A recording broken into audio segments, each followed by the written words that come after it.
akhir semester 1 dan atau awal semester 2 nggih. Dan akhir.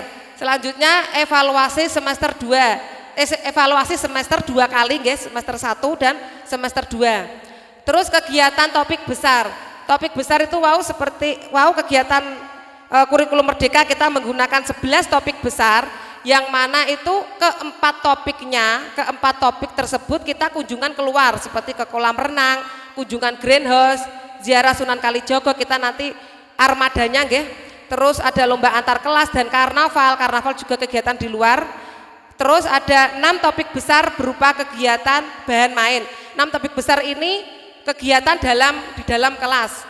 Kita menggunakan bahan main seperti hasil karya, kegiatan bahan main yang dibutuhkan untuk penunjang dari kegiatan topik besar tadi. Terus untuk kegiatan manasik haji ini merupakan puncak dari manasik haji yang insya Allah akan dilaksanakan di bulan Oktober nggih Bu, sesuai di kaldiknya nggih. Kaldiknya dereng kula jelaske. Sesuai di kaldiknya seperti Bapak Ibu pirsani, di kaldiknya tersebut manasik haji di bulan Oktober.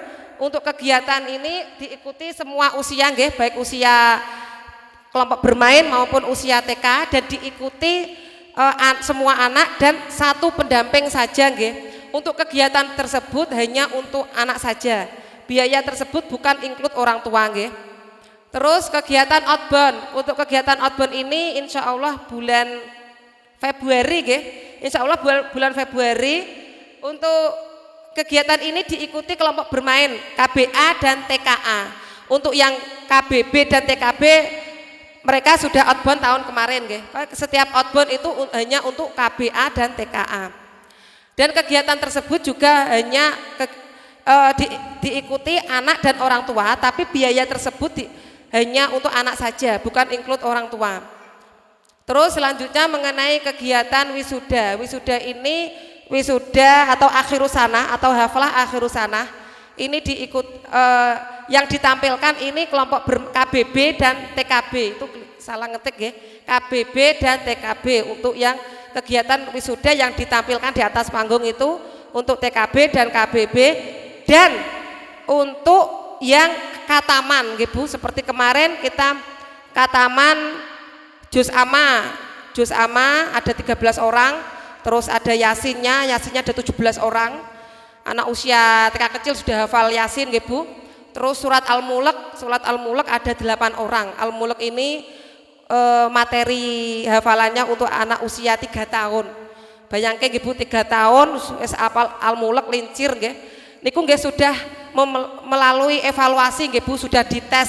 Tesnya itu nanti akan ditampilkan di live streaming Facebook PAUD Manja Asih nggih Bu.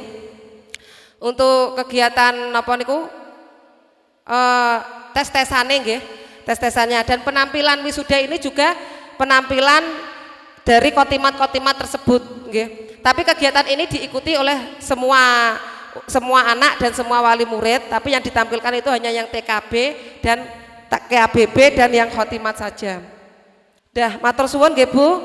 Demikian yang dapat saya sampaikan, kurang lebihnya saya mohon maaf apabila terdapat tutur kata yang kurang berkenan di hati Bapak Ibu semua. Wabillahi taufik wal hidayah wa ridho wal inayah. Assalamualaikum warahmatullahi wabarakatuh. Assalamualaikum warahmatullahi wabarakatuh. Selamat pagi Bapak Ibu, apa kabar? Hari ini saya sebagai ketua komite memperkenalkan diri. Saya Dr. Urip bersama Ibu Dwi Pujiasih. Sebagai komite ininya kami minta teman cowok 1 atau 2 atau 3 supaya nanti bisa selanjutnya menjadi ketua yang baru. Kemudian sebagai pemeriksa kesehatan langganan, artinya saya punya praktek yang saya pakai, capnya pakai klinik Kartika 19. Jadi saya pagi bekerja di Puskesmas Wedung 1. Di sana sudah 10 tahun. Kalau di klinik Kartika itu kira-kira ya sekitar 6 tahun 7 tahun. Kalau jadi praktek saya 3, 1 pagi di Wedung, 1 di Kecamatan Wedung. Kemudian kalau sore di Apotek Weding di Desa Weding, Kecamatan Bonang, kalau malamnya lagi di Klinik Kartika. Penyuluhan kesehatan ini intinya kita itu punya anak yang dititipkan ya. Kalau ketika dititipkan berarti sudah punya modal kondisi anak ketika masih di rumah ya. Ketika masih di rumah itu dengan segala keadaannya dititipkan ke PAUD Manja Asih, kemudian dikelola oleh sekolah. Jadi sekolah itu di sini luar biasa karena sudah menyediakan dana yang begitu banyak untuk pemeriksaan kesehatan setahun 2 kali. Siswanya sekitar 100 lebih kalau saya meriksa hari ini. Sebenarnya saya ingin meriksa tetapi tidak boleh disuruh ke sini. Di double acaranya ben kasihan. Kadang-kadang kan untuk mengambil keputusan juga butuh dokter. Saya biasanya dibantu oleh bidannya ada 2 yang biasa bantu, Bu Partini AMD Cup, kemudian sama Bu Zuriah AMD Cup. Kalau Ibu Partini itu kerja di Puskesmas Wedung 1, kalau pagi, kalau malam kerja di Klinik Kartika juga. Kalau Bu Zuriah itu AMD Cup itu kalau pagi kerja di Puskesmas Wedung 1. Beberapa hal ikhtisar atau ringkasan dari pemeriksaan kesehatan itu, yang pertama kita mencari secara umum ada gangguan penglihatan atau gangguan gerak atau gangguan anatomis atau gangguan fungsi. Jadi kan kalau anak itu kan gangguan pemusatan perhatian, kemudian gangguan penglihatan atau gangguan gerak dan lain-lain. Kemudian secara umum kita dari atas rambut, dari atas sampai ke bawah ya. Kalau di kepala biasanya bentuk kepalanya itu ada yang normal, ada yang kecil, ada yang kalau besar itu mungkin pernah dengar tentang hidrospalus itu ya. Jadi lingkar kepala itu menentukan tingkat perkembangan nanti. Kemudian rambut ini merupakan indikasi kecukupan gizi. Jadi kalau orang kurang gizi itu mudah dicabut, kalau tidak mudah dicabut berarti sehat. Kemudian kalau mata biasanya tai mata atau lodok atau apa. Atau kalau mata kegangguan pemusatan perhatian. Kemudian kalau hidung biasanya meler apa ora gitu ya. Kemudian kalau telinga kopokan apa ora gitu ya, kotor apa ndak ya. Jadi kalau hidung kan intinya yang penting ndak meler gitu loh. Kalau telinga ini Bu, kalau telinga itu caranya meriksa telinga itu di sininya ditekan, terus ininya ditarik, terus didorong ke depan itu. Nanti kita akan lihat gendang telinga itu gendang telinga itu akan kelihatan. Biasanya kita lihat kotor apa enggak ya. Seringkali ada dilema ketika kita membersihkan pakai cotton bud ya. Kalau cotton bud itu macam-macam, ada ukurannya, ada yang ulir, ada yang enggak bentuknya. Nah, untuk tips membersihkan telinga pakai cotton bud itu intinya begini Bu. Kalau pilih cotton bud intinya yang tidak mudah lepas, kalau ada ulir ya ulir gitu kan. Kemudian jangan terlalu besar, jangan terlalu kecil, dipaske sama telinganya. Telinga sehat sama sakit itu kalau dijewer gini, Kalau telinga sehat tidak sakit, kalau dijewer sakit berarti telinganya lagi tidak sehat. Nah untuk membersihkan pakai cotton bud itu megangnya tidak boleh gini, harus gini. Jadi kalau misalnya pakai gini nih, kalau misalnya gini mentok itu tangannya akan bergeser. Tangannya yang bergeser, bukan cotton budnya yang nuncerep gitu. Kalau ini keterusan nuncerep, nanti gendang telinganya bisa bolong gitu. Kalau sudah terlanjur bolong, intinya tidak boleh berenang atau kelebon air ya. Kalau telinga sudah bolong, kelebon air ya mudah kopokan gitu. Terus gigi biasanya mengindikasikan sudah makan manis apa enggak, minum manis apa enggak. Kalau untuk sikat gigi yang biasanya umumnya itu ketika mandi, sebenarnya aturan dasarnya itu setelah makan pagi dan sebelum tidur. Jarang toh setelah makan pagi, biasanya sebelum makan pagi sudah bangun tahajud sudah mandi ya, sudah sikat gigi. Jadi kalau biasanya kalau sudah kenal minuman manis kayak susu, kayak permen itu baru mulai gigis karies. Biasanya ketemu karies positif apa enggak, yang dicari itu telinga kotor, karies apa enggak, lubang apa enggak, kalau hidungnya meler apa enggak. Kemudian ke badan ini secara umum biasanya tidak ada masalah kecuali ada kelainan bentuk. Kelainan bawaan yang biasanya ada, bukan biasanya ya, yang suka menjadi perhatian kita itu adalah bentuk dada.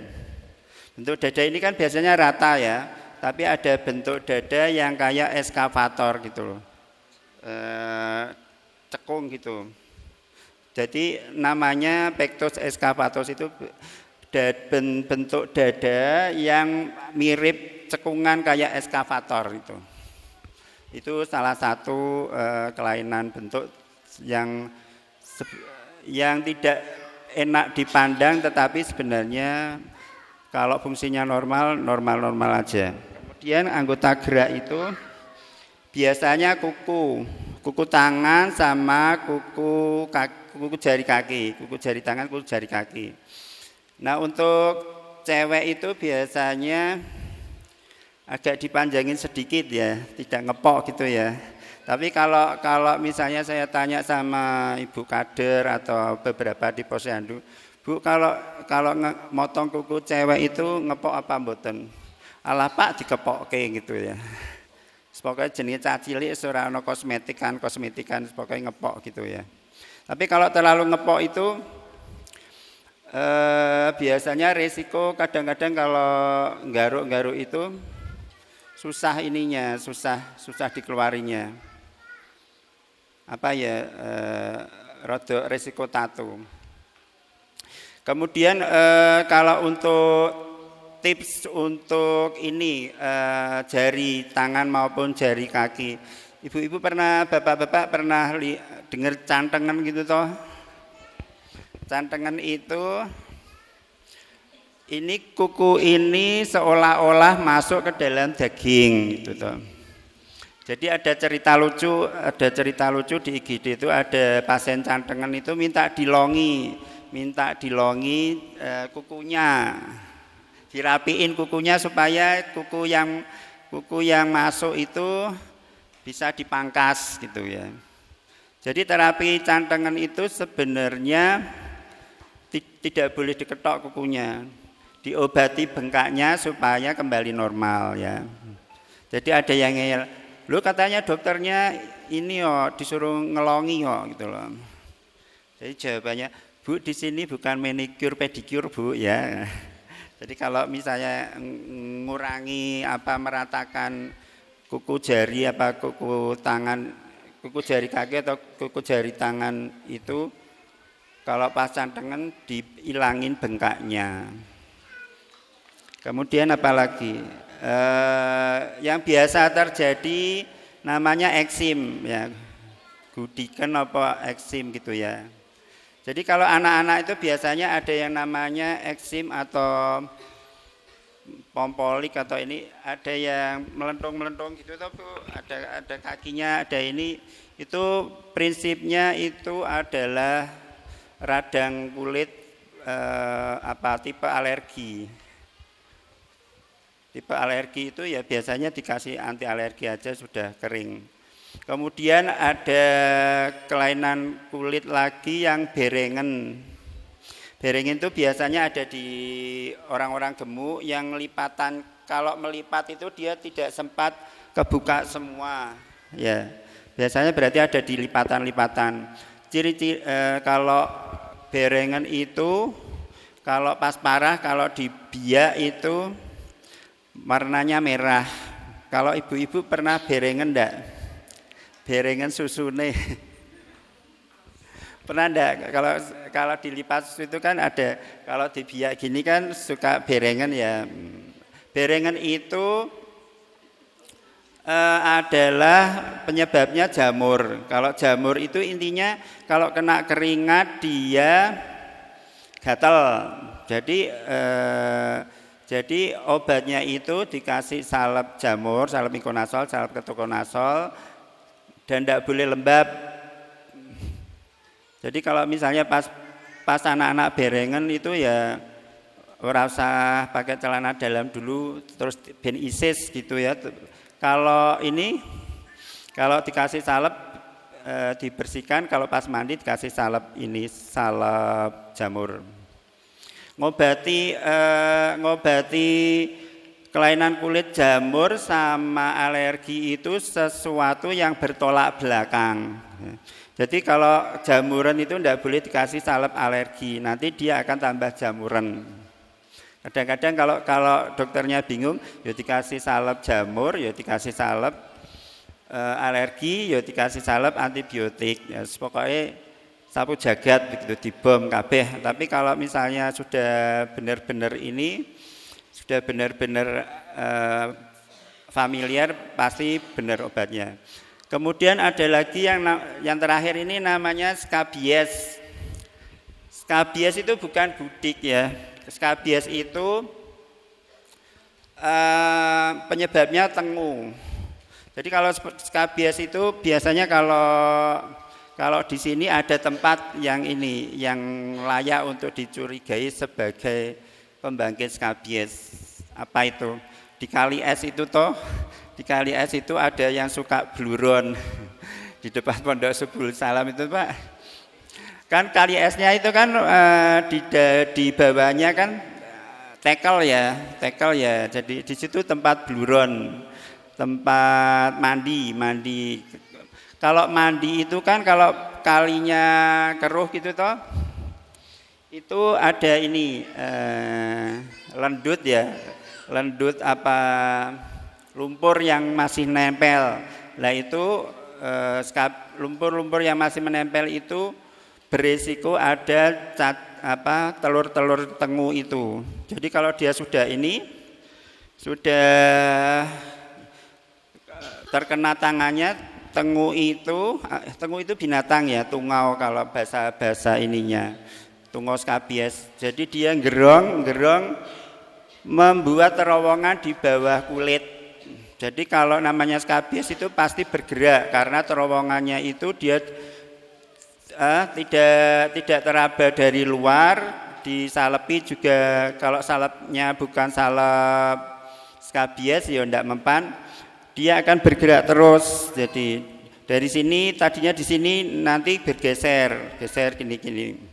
Nah itu kalau obatnya namanya permeterin itu, kalau disalepi dia akan terbongkar dulu terowongannya, pecah terowongannya, baru terkena tengunya baru sembuh ya.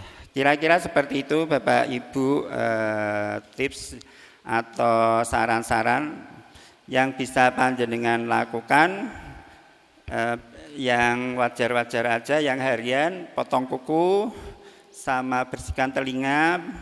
Caranya pakai caranya pegang cotton bud itu seperti ini, tidak boleh seperti ini. Kalau ini nanti kebablasan bisa nusuk gendang telinga. Kalau kebablasan cerek gini nanti yang geser harus tangannya, bukan cotton budnya ya.